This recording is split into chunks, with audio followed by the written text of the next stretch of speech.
Good morning student, welcome to Multicraft ITI. तो second year का आपका जो है पता है आपको, हमेशा की तरह कि अभी क्लास जो है आपका डीसी जनरेटर का ही चल रहा था।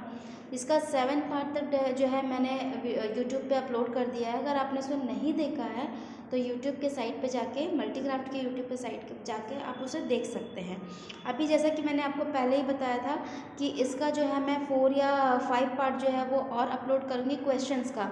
तो ऑलरेडी 30 क्वेश्चन जो है आपके चैनल पे अपलोड हो गया है। आप उसे जाकर जो है विज़िट कर सकते हो। अच्छा, बोलना है कि व्यू बहुत कम आ रहा है, आप लोग वीडियो को अच्छे से देखो। मैंने बताया कि कोई भी वीडियो तभी काम करेगा, ठीक है, कोई भी क्लास तभी काम करेगा जब आप जो है उसका थ्योरी पोर्शन पहले से पढ़े रहोगे, ठीक है। क्योंकि ये ऑनलाइन क्लासेस में क्या होता है कि बच्चे इंटरेक्ट नहीं हो पाते सही से, जैसे सामने से जैसे बताना होता है उस टाइप का तो होता नहीं है यहाँ पे। तो आपको हर एक चैप्टर को अगर पढ़ना है तो आपको सबसे पहले हर एक चैप्टर को रीडिंग लगा कर रखना होगा पढ़ने से पहले, ताकि आप जो है क्लियर कर पाएँ कि हाँ किस चीज़ के बारे में बोल रहा है, ये वर्ड आपने कहाँ सुना है। समझ में आ रही है बात? तो 30 क्वेश्चन तो मैंने ऑलरेडी अपलोड कर दिया। ये लास्ट आपका जो सेशन है, ये 10 क्वेश्चन जो है और इंक्लूड कर रही हूँ डीसी जनरेटर के एमसीक्यू में। तो हूबहू इसी तरह एग्जाम में पूछा जाता है, ठीक है। सारा क्वेश्चन आपको इसी तरह दिखेगा, ऑप्शन भी इसी तरह दिखेगा, ठीक है। और बस आपको ऑप्शन हिट करना है। तो मैं चारों ऑप्शन तो पढ़ती नहीं हूँ, जैसा कि आपको पता है। एक ऑप्शन आपको हिट करके यहाँ पे दिखाऊंगी, ठीक है। क्वेश्चन पढ़कर समझा दूंगी अच्छे से और आंसर जो है हिट करना सिखाऊंगी, ठीक है। तो चलिए बिना देर किए स्टार्ट करते हैं आज का जो हमारा सेशन है, ठीक है। तो फर्स्ट क्वेश्चन आपके स्क्रीन पे है, ये है मेरा फर्स्ट क्वेश्चन, ठीक है। बोलता क्या है सबसे पहले?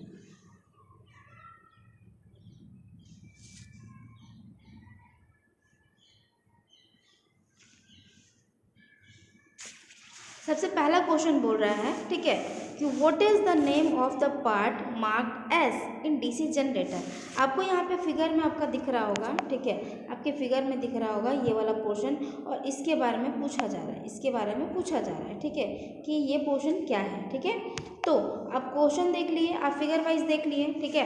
तो आपको दिख रहा है ये कैसे है, ये अगर मैं अच्छे से दिखाऊं तो ये आपको किस तरह का दिख रहा है, शेप दिख रहा है, पोल शू दिख रहा है। मैंने ऐसे बताया भी है ना पहले भी, ठीक है, ठीक है।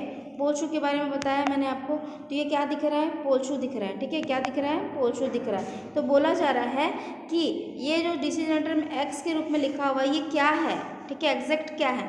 तो आपका ऑप्शन होगा फोर्थ वाला ऑप्शन सही, पोल शू है। क्या है, पोल शू। क्या है, पोल शू। आपको इस तरह का फिगर दिखेगा और पूछा जाएगा कि ये वाला जो है पोर्शन क्या है, तो आपको आंसर करना है कि पोल शू है, ठीक है। क्लियर पता चल रही है बात? ये पोल शू आपका राइट आंसर है। चलिए बढ़ते हैं सेकंड क्वेश्चन की तरफ। ये आपके स्क्रीन पे रहा सेकंड क्वेश्चन, ये क्वेश्चन नंबर है 2। बोलता है यहाँ पे क्वेश्चन में, what is the property of wave winding of DC generator, ठीक है। तो अगर आपको अच्छे से याद होगा, ठीक है, तो मैंने जो है यहाँ पे बताया था आपको कि जो जनरेटर में वाइंडिंग होता है वो 2 टाइप का होता है, ठीक है। जनरेटर में जो वाइंडिंग होता है वो 2 टाइप का होता है, ठीक है। कौन कौन सा टाइप का होता है? तो पहला तो होता है आपका लैप वाइंडिंग, दूसरा होता है वेव वाइंडिंग। मैंने साथ में ये भी बताया था कि लैप वाइंडिंग क्यों यूज़ करते हैं, वेव वाइंडिंग क्यों यूज़ करते हैं, उसका फॉर्मूला भी। तो अभी इन शॉर्ट आपको अब ये देखना है, ठीक है, कि यहाँ बोला जा रहा है कि आपका डीसी जनरेटर में तरंग वाइंडिंग यानी कि वेव वाइंडिंग का क्या जो है विशेषता है, ठीक है। ये था आपका क्या, क्वेश्चन नंबर 2। तो ये वेव वाइंडिंग क्यों करते हैं हम लोग? वेव वाइंडिंग करते हैं हाई वोल्टेज के लिए, जहाँ हमको ज़्यादा वोल्टेज की ज़रूरत होती है, ठीक है। तो वहाँ हम लोग क्या करते हैं, वहाँ पे हम लोग वेव वाइंडिंग का यूज़ करते हैं, ठीक है। तो हाई वोल्टेज, जब वोल्टेज होगा हाई तो यहाँ करंट क्या होगा, यहाँ करंट लो होगा, मतलब आपका राइट आंसर ये होगा। मतलब जब भी आपसे पूछा जाए कि डीसी जनरेटर में जो है वेव वाइंडिंग का हम लोग क्या क्यों यूज़ करते हैं या क्या विशेषता है, तो आपको आँख बंद करके हाई वोल्टेज वाला चूज़ करना है। जब हाई वोल्टेज होगा तो ऑब्वियसली करंट क्या होगा, लो होगा, ठीक है। तो बढ़ते हैं आपका थर्ड क्वेश्चन नंबर की तरफ। आपके स्क्रीन पे ये रहा थर्ड क्वेश्चन, ठीक है, क्वेश्चन नंबर 3। अच्छा, अब बोल रहा है यहाँ पे थर्ड क्वेश्चन में अगर आप अच्छे से देखो तो what does the DC generator run in clockwise direction only, ठीक है। मतलब क्या है, डीसी जनरेटर को घड़ी की दिशा में ही क्यों चलाना चाहिए। अच्छा, हर एक चीज़ का कारण होता है, मैंने बताया आपको, ठीक है। तो यहाँ पे पूछा जा रहा है कि डीसी जनरेटर को ही क्लॉकवाइज ही क्यों घुमाया जाता है, ठीक है। तो आपको जो है याद रखना है ये बात कि क्यों घुमाया जाएगा, कि अगर उल्टा घूमता है तो उसका इफेक्ट जो है, जो मेरा वोल्टेज मिलना है वो मिलेगा नहीं। तो आपको करना क्यों होता है, क्यों चलाना होता है। तो आपके स्क्रीन पे आपको सेकंड वाला ऑप्शन दिख रहा है, protect the residual magnetism. Residual magnetism के बारे में मैंने बहुत बार आपको बताया, फिर से मैं एक बार ही बता रही हूँ आपको कि जब कोई सोलेनॉइड को, ठीक है, सोलेनॉइड को कॉपर वायर से आप जो है कंडक्टर से आप उसको लपेट कर जो है सप्लाई जब देते हो, तो सोलेनॉइड क्या होता है, जब तक आप सप्लाई देते हो तब तक सोलेनॉइड एज अ मैग्नेट काम करता है, ठीक है। लेकिन जब आप सप्लाई को हटा देते हो उसके बाद भी क्या होता है, वो solenoid as a magnet behave करता है, लेकिन पावर कम होता है, लेकिन एज अ मैग्नेट ही बिहेव करता है। तो ये क्या कहलाता है, रेसिडुअल मैग्नेट कहलाता है। समझ में आ रही है बात, ठीक है। अब जो है ये आपका जो है राइट आंसर क्या होगा, प्रोटेक्ट द रेसिडुअल मैग्नेट, ठीक है। अब बढ़ते हैं आपके नेक्स्ट क्वेश्चन पर, जो आपके स्क्रीन पे है, चौथा नंबर क्वेश्चन या फोर्थ नंबर क्वेश्चन, ठीक है। अब देखिए आपको यहाँ पे फिगर दिख रहा होगा, ठीक है। आपको यहाँ पे एक फिगर दिख रहा है, डायग्राम दिख रहा है। डायग्राम में क्या क्या है मैं पहले वो बताती हूँ, ठीक है, क्लियरली। तो पहले अगर आप इसको जूम करके मैं आपको दिखाऊँ तो सबसे पहले जो है यहाँ आर्मेचर आपको दिख रहा है, यहाँ पे एक फील्ड दिख रहा है जो कि मोटा तार और कम टर्न है, यहाँ एक फील्ड दिख रहा है जो पतला तार और ज़्यादा टर्न है, ठीक है। तो सबसे पहले समझेंगे फिगर को, ये लोड है मेरा यहाँ लगा हुआ, ठीक है। तो सब पहले समझेंगे ये जो मेरा आपको वाइंडिंग दिख रहा है, ये पहले सबसे पहले सीरीज़ है, सीरीज़ ऐसी से दिखा रही हूँ, ऐसे से शंट दिखा रही हूँ, ठीक है। तो सीरीज है, क्यों सीरीज है, तो देखो आप एक तो आर्मेचर के सीरीज में लगा पहला, ठीक है, और दूसरा जो है इसका जो वाइंडिंग है ये देखो मोटा तार और कम टर्न का है, मैंने बताया था पहले ही आपको पहचानने का तरीका। और सेम इसका अपोजिट यहाँ पे आपको दिख रहा है कि ये पतला तार और ज़्यादा टर्न है, ठीक है। तो ये क्या है, शंट है, ठीक है। अब बोला जा रहा है कि इस पूरे फिगर को, ठीक है, फिगर अच्छे से आप देख लो एक बार, इस पूरे फिगर को क्या कहते हैं, ठीक है, क्या नाम है इस जनरेटर का, ठीक है। तो इस जनरेटर का नाम क्या है भाई, ठीक है। तो इस जनरेटर का नाम है differential long shunt compound generator. अब पूछेंगे आप डिफरेंशियल क्यों है, तो आप देखो मैंने एक बात बताई थी आपको, मैंने जब आपको जनरेटर के वर्गीकरण के बारे में बताया था तो बहुत सारा स्पेशल क्वालिटी बताया था कि आप कैसे कैसे पहचान सकते हो क्या है कैसा है, ठीक है। तो आप एक बार जो है इसको एक बार ही देखो कि इसका जो एरो है वो देखो आप ऐसे जा रहा है और फिर ये क्या हो रहा है, ऐसे जा रहा है। मतलब क्या है, क्या हो रहा है, दोनों में जो है आपको जो एरो है मतलब डायरेक्शन है वो दोनों अलग अलग है, क्या है, दोनों अलग अलग है, ठीक है। दोनों अलग अलग है तो क्या होगा, डिफरेंशियल होगा, ठीक है। अब शंट है, कंपाउंड तो होगा ही क्योंकि दोनों का मिक्सचर दिख रहा है आपको, शंट भी दिख रहा है यहाँ पे, सीरीज भी दिख रहा है, तो दोनों का मिक्सचर है। तो आप जो है बोल सकते हैं क्या, differentially long shunt compound generator, ठीक है।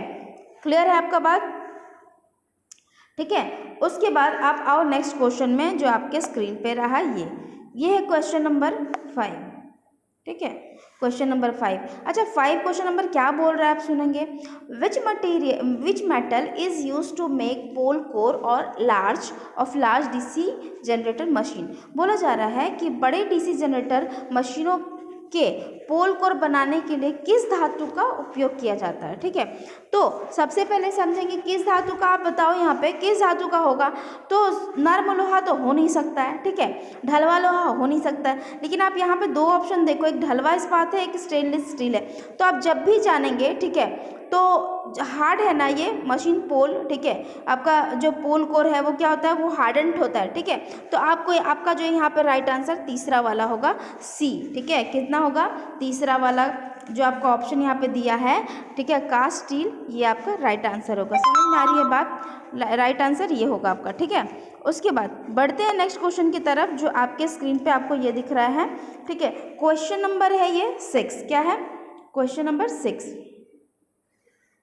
अच्छा क्वेश्चन नंबर 6 क्या बोलता है, बोल रहा है which are the 2 points that the brush contact resistance measured in DC machine, मतलब है डीसी मशीनों में वे कौन से दो बिंदु हैं जो ब्रश संपर्क प्रतिरोध को मापते हैं। ठीक है, प्रतिरोध को मापते हैं। क्वेश्चन तो अच्छा है। ठीक है, अब देखो यहाँ पे बोला जा रहा है कि कौन सा दो जो है दो पॉइंट है, ठीक है, जो क्या करता है, ब्रश कॉन्टैक्ट रेजिस्टेंस को मेजर करता है। ठीक है, तो आपका जो है आपको यहाँ पे दिख रहा होगा कि किसके किसके बीच, पहले तो जानेंगे कि दो बिंदु कौन सा होगा। तो मैंने आपको बताया था कि आर्मेचर से लगा होता है कम्यूटेटर, कम्यूटेटर से लगा होता है ब्रश। तो यहाँ पे ब्रश के बारे में बात हो रही है, तो ब्रश और किसके बीच में होगा, तो कम्यूटेटर के बीच में। तो आपका थर्ड ऑप्शन यहाँ पे आप देखो 6 में थर्ड नंबर ऑप्शन आपको दिख रहा है।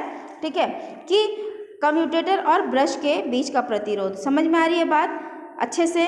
ठीक है, बढ़ते हैं नेक्स्ट क्वेश्चन की तरफ जो आपके स्क्रीन पे अभी आपको दिख रहा होगा। ठीक है, ये क्वेश्चन नंबर है 7। बोल रहा है what is the purpose of field coil in DC generator. यहाँ देखिए पूछा जा रहा है कि फील्ड कॉइल का यूज़ क्यों कर रहे हैं हम। ठीक है, हो सकता है एक आध दो क्वेश्चन सिमिलर हो जाए, तो ये बहुत बारी क्या होता है, इसका ऑप्शन अलग अलग होता है। ठीक है, तो आप ये चीज़ सोच के नहीं बोलेंगे कि मैम ये जो क्वेश्चन है ये बताई थी आप पहले, लेकिन आप देखो कि बताई होंगी तो पूरा कारण के साथ, और उसका जो ऑप्शन होगा वो भी अलग होगा। यहाँ ऑप्शन आपका अलग है। ठीक है, तो बोला जा रहा है डीसी जनरेटर में फील्ड कॉइल का उद्देश्य क्या है। ठीक है, 7 नंबर क्वेश्चन है आपका। तो इसका जो उद्देश्य है या इसका मोटो क्या होता है, to magnetise the pole of produce called coil flux, मतलब कुंडली फ्लक्स का निर्माण करने के लिए ध्रुवों को चुंबकित करना। ठीक है, क्या होगा right answer, to magnetise the pole. ठीक है, तो क्या करेगा, ये मैग्नेटाइज करेगा, और मैग्नेटाइज करेगा तो फ्लक्स जो है अच्छे से आपका मूव करेगा। समझ में आ रही है बात। तो ये रहा आपका 7 क्वेश्चन का आंसर। बढ़ते हैं नेक्स्ट क्वेश्चन की तरफ। आपके स्क्रीन पे आपको दिख रहा होगा, ये है 8 नंबर क्वेश्चन। क्या है, 8 नंबर क्वेश्चन। ठीक है, अच्छा 8 नंबर क्वेश्चन बोलता क्या है, तो बोल रहा है यहाँ पे एक जनरेटर में योग और ध्रुव के माध्यम से चुंबकीय सर्किट कैसे पूरा होता है। क्वेश्चन अच्छा है। बोल रहा है how does the magnetic circuit complete through the योग एंड पोल इन जनरेटर। ठीक है, तो आपका जो है किसके थ्रू होगा, तो देखो आप इसमें मेन मैंने बताया था, जब पार्ट्स आपको बताया था कि सबसे मेन पार्ट क्या होता है, आर्मेचर। आर्मेचर के आपका यहाँ पे ऑप्शन देखो, आर्मेचर से रिलेटेड दिख रहा है, हाँ आर्मेचर कोर दिख रहा है, तो आपका जो राइट आंसर होगा वो होगा आर्मेचर कोर। ठीक है, क्वेश्चन समझे आप। बोल रहा है how does the magnetic circuit complete through the yoke and pole in generator. तो योक और पोल के बीच में जो है उसको जो है कांटेक्ट कौन करा रहा है, कौन करा रहा है, आर्मेचर कोर करा रहा है। आर्मेचर अगर ऑप्शन होता तो आर्मेचर आप लिखते हैं, आर्मेचर कोर है तो यहाँ पे राइट आंसर आर्मेचर कोर होगा। फिर बढ़ते हैं आपका नेक्स्ट क्वेश्चन की तरफ जो आपके स्क्रीन पे आपको दिख रहा है, क्वेश्चन नंबर 9। ठीक है, 9 बोलता है आपका which type of voltage is induce dynamically in a DC generator, मतलब डीसी जनरेटर में किस प्रकार का वोल्टेज गतिशील रूप से प्रेरित होता है। ठीक है, किस रूप से होगा, तो आप देखो जनरेटर से निकलने वाला जो करंट होता है मेरा, ठीक है, अगर हम सपोज अगर हम कम्यूटेटर ना लगाएं, ठीक है, अगर हम कम्यूटेटर नहीं लगाएंगे तो क्या होगा, वो जो मेरा करंट निकल रहा है वो क्या निकलेगा, अल्टरनेटिंग ही निकलेगा। कम्यूटेटर की वजह से ही ना एसी टू डीसी हो जाता है। एसी को डीसी में कन्वर्ट कौन कर देता है, अल्टरनेटर कर देता है। ठीक है, सॉरी कम्यूटेटर कर देता है। तो यहाँ पे कम्यूटेटर अगर नहीं होगा तो कैसा करंट निकलेगा, मेरा एसी करंट निकलेगा। तो आपका जो ऑप्शन होगा ये राइट आंसर सी वाला, अल्टरनेटिंग वोल्टेज। ठीक है, मतलब which type of voltage is induced dynamically in DC generator, तो अल्टरनेटिंग वोल्टेज होगा। ठीक है, अब बढ़ते हैं नेक्स्ट और लास्ट क्वेश्चन की तरफ जो आपके स्क्रीन पे आपको दिख रहा होगा। यह है क्वेश्चन नंबर 10। ठीक है, बोल रहा है what is the formula for dynamically induced EMF. ठीक है, यहाँ फॉर्मूला पूछा जा रहा है, तो आप देखो एक फॉर्मूला तो आपको याद रखना है 5Zn/60 × P/A। ये जब था तो ये नॉर्मल जो है इक्वेशन ईएमएफ इक्वेशन था। ठीक है, उसके बाद अगर बोलता लैप के लिए तो P/A तो लैप के लिए होता है, अगर वेव के लिए पूछता तो 5Zn/60 × P/2 हो जाता है। ठीक है, लेकिन यहाँ पूछा जा रहा है आपका डायनेमिकली इंड्यूस्ड ईएमएफ के बारे में। ठीक है, तो इसका जो ऑप्शन थर्ड होगा ये सही होगा। क्या होगा, BL भी। ठीक है, साइन थीटा और वोल्ट है आपका, क्योंकि वोल्टेज के बारे में बात हो रही है। मैंने आपको पहले भी बताया है कि जैसे ही आप जो है कोई क्वेश्चन सॉल्व करते हो तो आपका जो है यूनिट वहाँ बहुत ज़रूरी होता है। ठीक है, तो यूनिट ज़रूरी होगा तो ऑब्वियसली जब यूनिट ज़रूरी है आपका तो आंसर आपका परफेक्ट सही होगा, क्योंकि इलेक्ट्रिशियन में आपका यूनिट कंपलसरी है। अगर आपका यूनिट सही नहीं, अगर यूनिट नहीं लिखोगे तो सही आंसर भी गलत हो जाएगा वहाँ पे, ठीक है। तो आपका जो राइट आंसर यहाँ पे होगा VLV साइन थीटा। तो आशा करती हूँ आज का जो मेरा क्लास है वो आपको समझ में आया हो अच्छे से। आपको हमेशा बोलते आई हूँ, अभी फिर वापस से बोल रही हूँ, आप कोई भी ऑनलाइन क्लास अभी ले रहे हो, ठीक है, तो जिस चीज़ के बारे में जो पढ़ाया जा रहा है तो आप एक बार उसको ज़रूर रीडिंग लगाओ।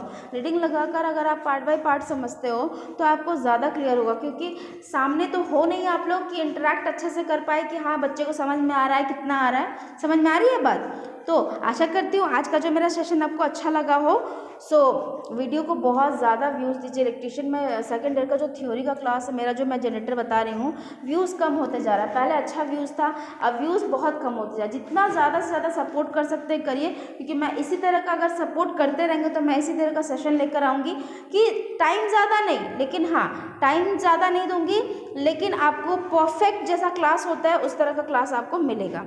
तो नेक्स्ट क्लास में मैं जो ये मेरा जनरेटर का पूरा जो क्वेश्चन आंसर वाला सेशन था, 40 क्वेश्चन मैंने टोटल दिए हैं, आप लोग उससे देखेंगे। और कल का जो मेरा क्लास रहेगा वो न्यू चैप्टर स्टार्ट करूँगी मैं DC मोटर से। तो आज के लिए इतना ही, थैंक यू।